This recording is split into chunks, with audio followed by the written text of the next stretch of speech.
Hello बच्चों, तो चलिए इस प्रश्न को पढ़ते हैं। दो विषम सममित आव्यूहों का योग सदैव खाली स्थान आव्यूह होता है। तो यहाँ पर देखो, हमें इस खाली स्थान को भरना है। तो क्या लिखा हुआ, दो विषम सममित आव्यूहों का योग सदैव खाली स्थान आव्यूह होता है। ठीक है। तो प्रश्न में आगे बढ़ने से पहले इस प्रश्न से संबंधित जो मुख्य उदाहरण है उसकी हम चर्चा कर लेते हैं। तो देखो, मुख्य उदाहरण, यदि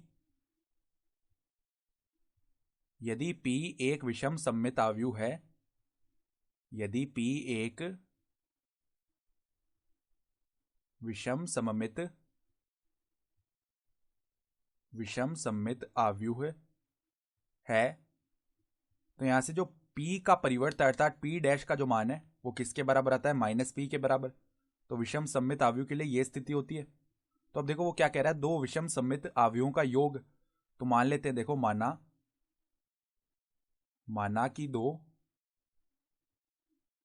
माना कि दो विषम सममित आव्यूह है, विषम सममित आव्यूह है ए व बी है। ठीक है।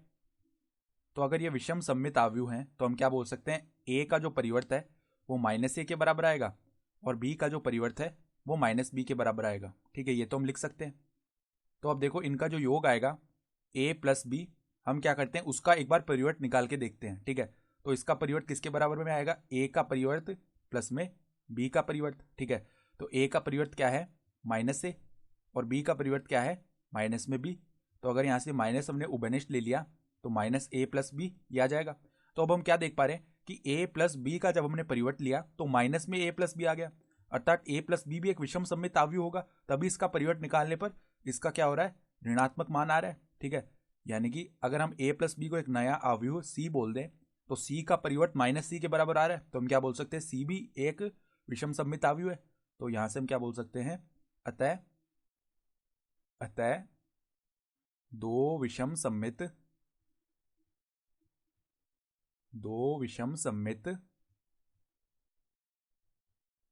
आव्यूहों का